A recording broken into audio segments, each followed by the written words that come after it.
호세아 11장 1절부터 7절까지 말씀을 함께 봉독합니다.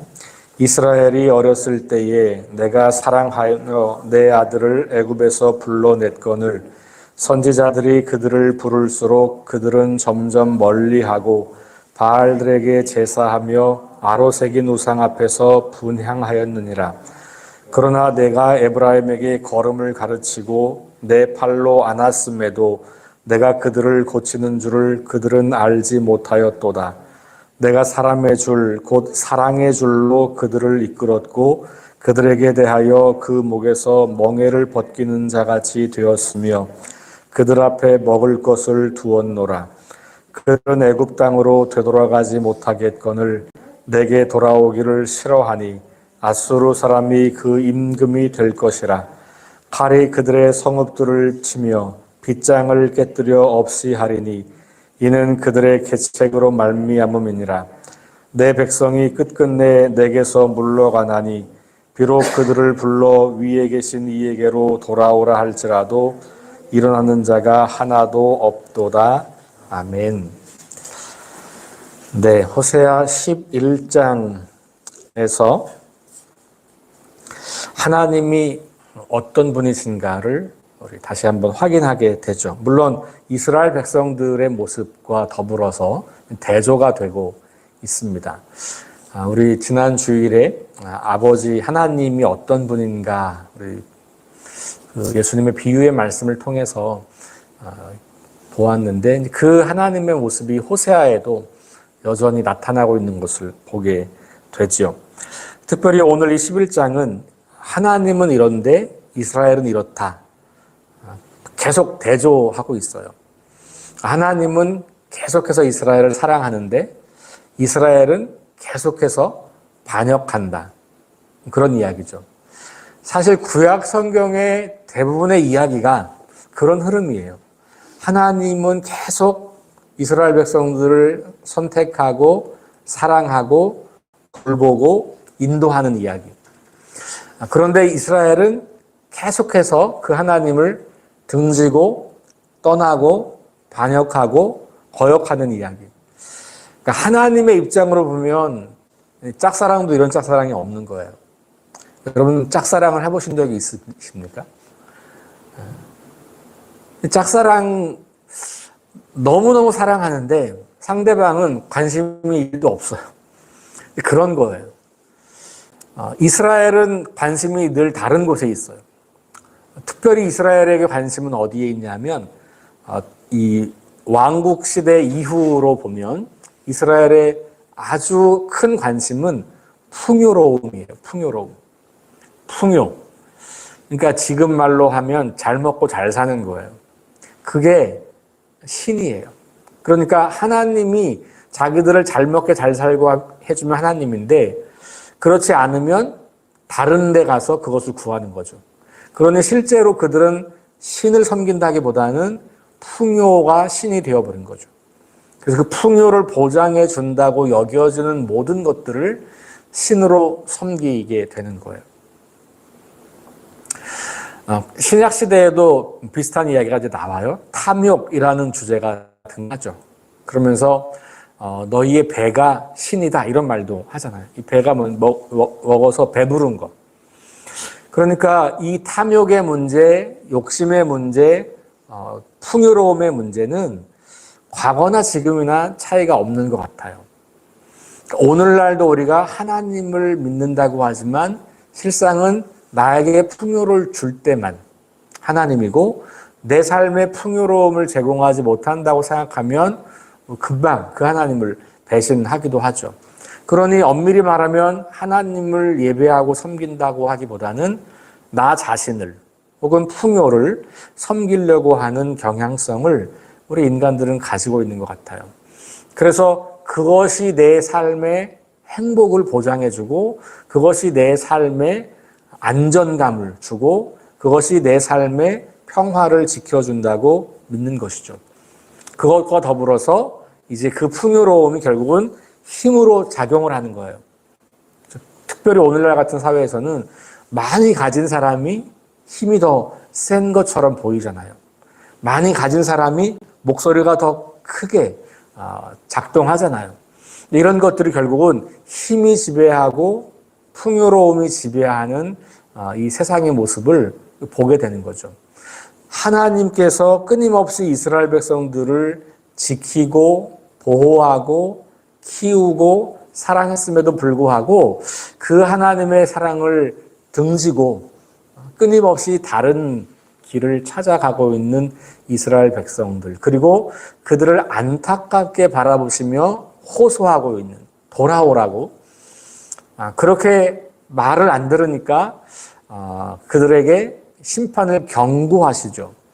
그 경고가 심판을 하고 싶은 마음이 아니고 심판에서 심판이 올 거니까 그 심판을 받지 말라는 이야기죠.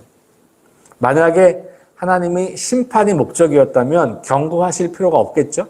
그냥 심판하시면 되잖아요. 근데 하나님은 꼭 예고를 보여주세요. 야, 너네 계속 그렇게 하면 이렇게 될 거야. 그 말은 그렇게 되지 않기를 바라는 하나님 마음이죠. 그러니까 성경에서 나오는 징계나 심판은 실상은 하나님의 사랑의 또 다른 면이라고 볼 수가 있는 거예요. 그러니 이 성경을 통해서 하나님은 끊임없이 이스라엘을 포기하지 않는 그 모습을 보여주고 있습니다. 오늘 본문 말씀의 제목을 백성을 버리지 않으신 하나님, 제 성경은 그렇게 제목이 붙어 있거든요. 제목이 붙어 있는 성경들이 있어요. 없기도 하고. 이 제목은 성경을 기록한 사람들이 쓴 건 아니고 후대에 이제 이 성경을 이렇게 보기 좋게 편집을 하고 하는 사람들이, 현대인들이 이제 한 거예요. 장절 구분도 마찬가지. 원래는 장절 구분도 없어요. 그냥 쭉 흘러가는 거예요. 어쨌든 근데 오늘 이 제목을 제 성경에서는 백성을 버리지 않으시는 하나님 이렇게 묘사하고 있어요. 자, 11장 1절부터 다시 좀 보겠습니다. 이스라엘이 어렸을 때에 내가 사랑하여 내 아들을 애굽에서 불러냈다라고 말하죠. 이거 출애굽 사건을 말하는 거예요. 그러니까 호세아는 지금 이스라엘을 장년으로 보고 있어요. 그죠? 성장한 장년이에요. 근데 그 어린 시절이 뭐냐면 출애굽할 당시예요. 그러니까 그때는 아직 어린아이 같은. 그런데 이제 그 이스라엘이 애굽에서 나올 때, 그때가 이제 하나님께서 사랑하여서 그 이스라엘을 건져내셨다. 그러니까 출발이 하나님의 사랑이죠. 출발이 이스라엘의 선함이나 이스라엘의 자격이나 이스라엘의 공로가 아니에요. 하나님과 이스라엘 사이 관계의 출발은 하나님의 사랑이에요. 사랑해서 애굽에서 불러내신 거예요. 그렇게 시작된 관계. 그런데 2절에 보니까 선지자들이 그들을 부를수록 그들은 점점 더 멀리 간다. 이렇게 말하죠. 그러니까 하나님은 사랑으로 애굽에서부터 구원하셔서 광야를 통과해서 나라를 세우게 하고 지금까지 장성하도록 인도하셨는데, 보호하셨는데, 사랑을 베푸셨는데, 선지자들을 통해서 하나님께서 계속해서 말씀을 주실 때마다 그것을 뒤로 하고 멀리 갔다. 그러니까 하나님의 사랑과 이스라엘의 거절이 대조되고 있죠. 그러면서 구체적인 행동을 뭐라고 말하냐면 바알들에게 제사하며 아로 새긴 우상 앞에서 분향하였느니라. 그러니까 하나님이 그들을 사랑하고 인도하고 보호하시는 대상인데 하나님 아닌 다른 신들을 섬기는 모습들을 보여주고 있는 거죠. 이 바알 신이 바로 풍요를 보장한다고 믿었던 신이거든요. 이 당시 고대 근동사회에서 바알 신이 풍요를 관장하는 신이에요. 그러니까 가나안 땅에 들어오기 직전에 신명기에서 보면 너희가 그 땅에 들어가면 뭐 이러면서 경고가 많이 나오잖아요. 왜냐하면 가나안 땅 들어가면 그런 풍요의 신, 그 이방 신들을 섬기는 민족들과 함께 살아야 하기 때문에 그 문화 속에서 여호와 신앙을 지키려면 애굽에서 우리를 건져내어서 광야를 통과해서 이곳까지 인도하신 그분을 따라 살아가려면 가장 위험한 게 뭐냐면 그 땅에서 오랫동안 섬겨왔던 풍요의 신, 그 영향력이거든요. 그것을 경계했어요. 신명기에서 이미. 그런데 이게 어떻게 보면 이스라엘 역사에서 제대로 구현된 적이 별로 없는 것이죠. 아이러니는 그럼에도 불구하고 하나님은 계속 말씀을 하시는 거예요. 돌아오라고. 그 이야기예요. 선지자들이 그들을 부를수록. 지금 몇백 년이 지났는데 그 오랜 시간 동안 하나님은 변함없이 이 백성들을 포기하지 아니하시고 버리지 아니하시고 기회를 주고 있는 거고, 그 백성들은 끊임없이 그 기회를 뒤로 하고 자기의 갈 길을 가고 있는 것, 풍요의 신을 섬기는 모습을 보여주고 있는 겁니다. 자, 3절에 가니까 그러나 내가 에브라임에게 걸음을 가르치고 내 팔로 안았음에도, 여기도 마찬가지. 다시 하나님이 어떻게 이들을 키웠는지, 걸음을 가르치고 내 팔로 안았다고 하는 것도 다시 어린 시절로 돌아가는 거죠. 그러니까 애굽에서 이렇게 끌어내어서 이제 이 어린 아이를 잘 자랄 수 있도록 돕는 역할을 하나님이 하셨다는 거예요. 팔로 아는 것, 걸음을 가르치는 것, 이거 바르고 건강한 삶을 살도록 양육했다고 하는 말이잖아요. 그 양육을 통해서 이스라엘은 지금 온전한 삶을 살고 있음에도 불구하고 그걸 모르는 거예요. 그래서 바르고 건강한 삶을 추구하는 백성이 되지 않고 풍요로움만 추구하는 백성이 되는 것이죠. 4절, 내가 사람의 줄 곧 사랑의 줄. 이 사람의 줄 곧 사랑의 줄. 그러니까 하나님께서 이스라엘 백성들을 사랑으로 이끌었다라고 하는 표현을 하고 있는 것이죠. 하나님이 우리를 묶어준 그 끈은 우리를 구속하고 억압하려고 하는 끈이 아니라 사랑의 끈이다라는 거예요. 그래서 그 사랑의 끈으로 우리를 이끌었고, 그들에 대하여 그 목에서 멍에를 벗기는 자 같이 되었으며, 애굽에서 멍에를 메고 살았잖아요. 그것을 벗겨준 거예요. 자유를 주신 거죠. 그들 앞에 먹을 것을 두었다. 자유를 주었을 뿐만 아니라 그들이 생존할 수 있도록 도우셨다는 거잖아요. 그러니까 하나님의 아주 세밀하고 섬세하고 자상한 그런 양육 과정을 보여주고 있는 거예요. 하나님이 그렇게 이스라엘을 사랑했다는 거예요. 그리고 그 사랑을 구체적으로 한 아이를 잘 키우는 부모처럼 그렇게 하나님의 사랑이 이스라엘에게 임했다라고 하는 것을 말해주고 있죠. 그러니까 인생은 결국은 누구의 사랑을 받고 사느냐의 문제 같아요. 그러니까 누구의 사랑을 받고 사느냐, 아니면 누구와 관계하고 사느냐. 근데 그것을 독립이라고 볼 수가 없는 거예요. 그러니까 진짜 인생은 독립해서 사는 게 아니라 누구와 함께 사냐의 문제인 거죠. 그러니까 내 삶에 가장 깊은 영향을 주는 대상이 누구인가? 내가 가장 사랑하고 신뢰하는 대상이 누구인가? 그게 하나님과 우리의 관계인 거거든요. 그러니까 인생을 독립해서 살려고 하는 것 자체가 벌써 하나님을 무시하는 행위가 되는 거죠. 그게 지금 우리 예수님의 그 누가복음 15장의 비유가 그걸 계속해서 이야기해 주는 거거든요. 아버지의 집을 떠나서 자기 힘으로 자기 혼자 자기 인생을 살려고 하는 거, 그 생각 자체가 벌써 탕자라는 거예요. 그 생각이. 그리고 그것을 실현했고 그렇게 하다가 쫄딱 망했고 그 비참함 가운데서 아버지를 생각했고, 그러나 그때도 이 아들은 풍요만을 생각했던 것이죠. 다시 풍요를 찾아서 아버지가 돌아가는 거예요. 그 아버지가 풍요를 주기 때문에 아버지인 거지, 아버지니까 아버지가 아닌 거지, 아직까지.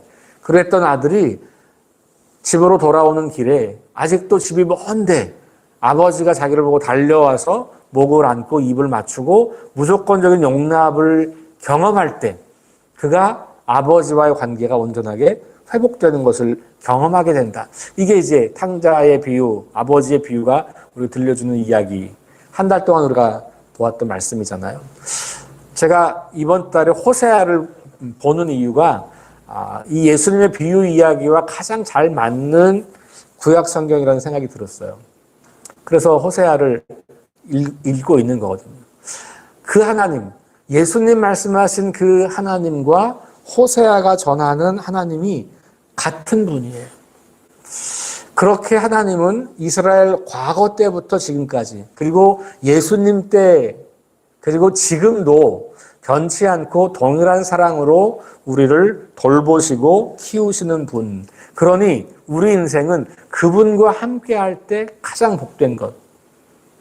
그래서 우리 시편 73편 28절에도 그렇게 시편 기자 고백하잖아요. 하나님께 가까이 가는 것이 내게 복이다. 하나님께 가까이 가는 것이 내게 복이다. 그러므로 인생은 독립이 아니라 누구를 의존하고 신뢰하느냐, 누구와 관계를 맺고 사느냐의 문제고, 그 누구가 바로 우리의 삶을 결정하는 대상일 수 있다는 것이죠. 물론 현대사회는 인간의 어떤 독립성을 굉장히 강조하고 자기 실현을 굉장히 강조하는 사회죠. 그럼에도 불구하고 우리가 하나님을 우리 삶의 주인으로 인정하는 것은 점점 더 중요한 문제가 되어가고 있다라는 것을 기억할 필요가 있겠습니다. 왜냐하면 그분이 우리의 삶을 만드셨고 책임지시고 끝까지 우리를 돌보시는 분이기 때문이다라는 것을 다시 기억할 필요가 있습니다. 자, 4절까지는 과거에 하나님이 어떤 분이셨고 이스라엘은 어땠는가에 대한 과거에 대한 이야기라면, 이제 5절부터 7절은 현재, 그리고 그 현재에서 아주 가까운 미래, 임박한 미래, 그러니까 지금 코앞에 다가온 미래를 이야기하고 있어요. 7절까지가. 그래서 5절에 보면 이제 현재입니다. 애굽 땅으로 되돌아가지 못하겠거늘 내게 돌아오기를 싫어한다 그랬어요. 그러니까 이미 이제 그들은 과거에 그 땅으로 돌아가지 못하는데 계속해서 그 땅이 풍요로운 땅이라고 생각하고 애굽으로 가려는 사람들이 있는 거예요. 이 당시에 국제 정세가 애굽이 강대국이거든요. 그런데 또 다른 강대국이 등장하죠. 그 나라가 아수르라는 나라예요. 그래서 이 북이스라엘의 멸망이 이렇게 다가오는 시기쯤 되면 왕국 안에서 애굽파가 있고 아수르파가 생기는 거예요.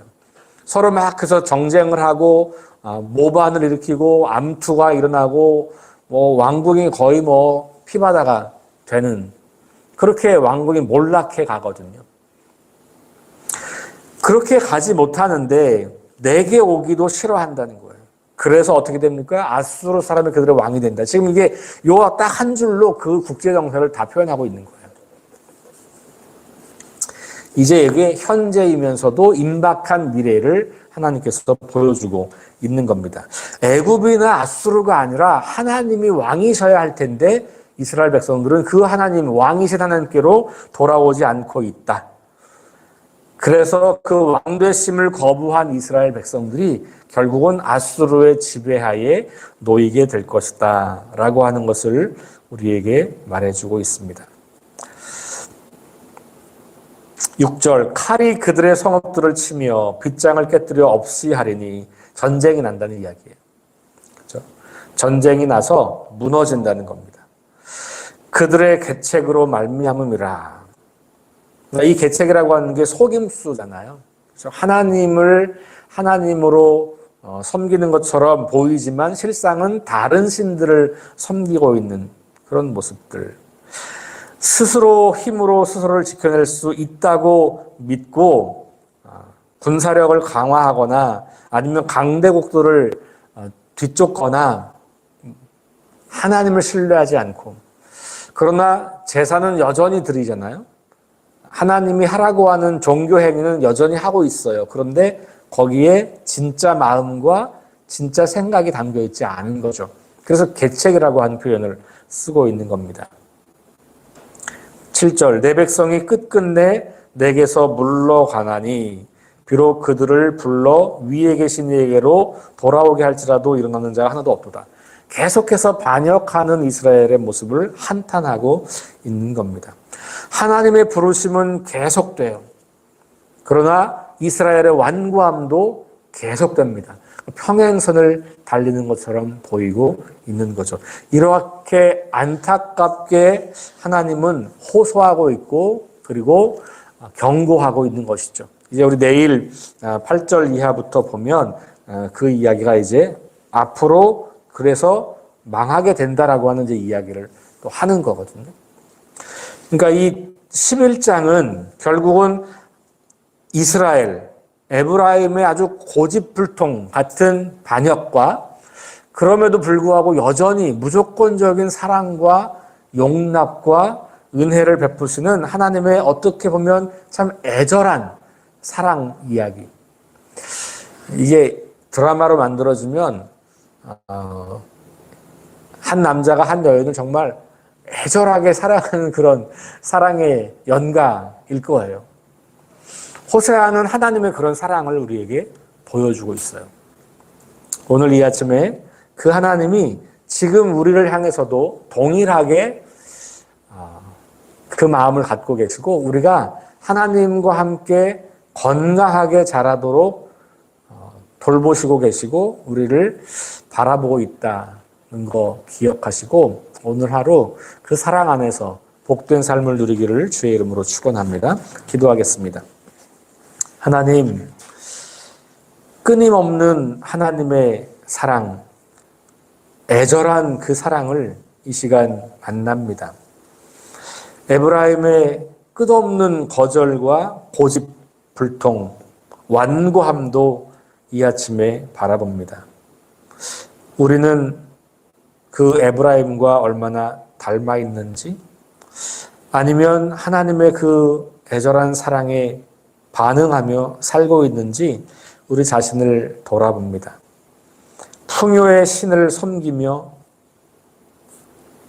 하나님을 이용하고 있는 것은 아닌지, 종교 행위를 통해서 더 많은 것을 얻으려고 하는 것은 아닌지, 아니면 우리를 그렇게 사랑하셔서 만드시고 보호하시고 인도하시고 이제까지 우리를 이끄신 하나님의 그 사랑 앞에 감화 감동하여 그 사랑에 반응하며 살고 있는지 다시 우리 자신을 돌아봅니다.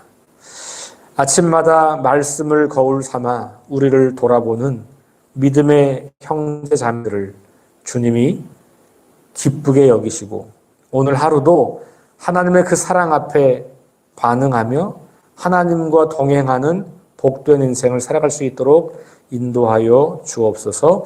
예수님 이름으로 기도합니다. 아멘. 우리 합심해서 기도하실 제목입니다. 첫 번째는 하나님의 그 사랑을 묵상하시고 그 사랑에 감사와 또 반응을 하는 삶을 살겠습니다. 하나님의 사랑이 없으면 내 삶이 무너질 수밖에 없는 것을 인정합니다.